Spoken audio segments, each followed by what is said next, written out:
আমি সত্যি কথা বলছি, এবার অনেকে কমেন্টসে অনেক কিছু লিখবে, হ্যাঁ, তো সেটা আমি কোনোদিন, আমি তো ফেসবুক করি না, আমার কিছু যায় আসে না।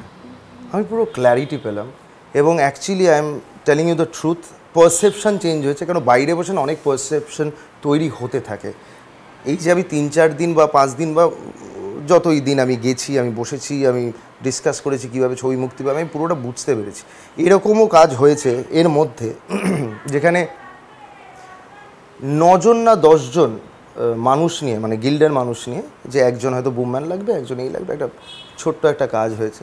সেখানেও কিন্তু বসে এই হচ্ছে আমার বাজেট, এইটার মধ্যে করতে হবে দাদা, কী করব, বা যারা মেম্বার্স আছে তাদের সঙ্গে কথা বলে যে এইটা হচ্ছে বিষয় দাদা, এটা কি হবে, সেখান থেকে কিন্তু সলভ হচ্ছে।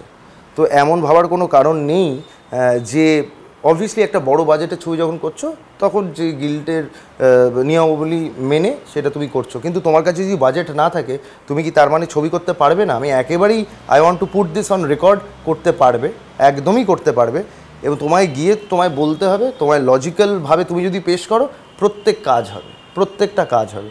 তো সেক্ষেত্রে Joybrata also, because he has just started, he is absolutely clear about it, যে ইন্ডিপেন্ডেন্ট ছবি বানানো যেতেই পারে, বাট সেইটা কারণটা কোথায় ঘেটে যাচ্ছিল বা কী হচ্ছিল সেই বিষয়গুলো বুঝতে হবে। সো আই উড সে যে যারাই ফোনের ক্যামেরা নিয়ে বেরিয়ে যাচ্ছ বা একটা ছোট্ট ক্যামেরা নিয়ে ভাবছো যে হ্যাঁ আমরা এরম টাইপের একটা শর্ট ফিল্ম বানাবো, আমরা একটা ফিল্ম বানাবো, সেটা আমরা রিলিজও পরে করতে পারি, অ্যাবসলিউটলি করতে পারো, কিন্তু সেটা একবার কথা বলে নিয়ে দেখিয়ে নিয়ে বিষয়টা করতে হবে যে I am doing it out of my pocket, কারোর কোনো অসুবিধা হবে না, যেটুকু আমি বুঝতে পেরেছি।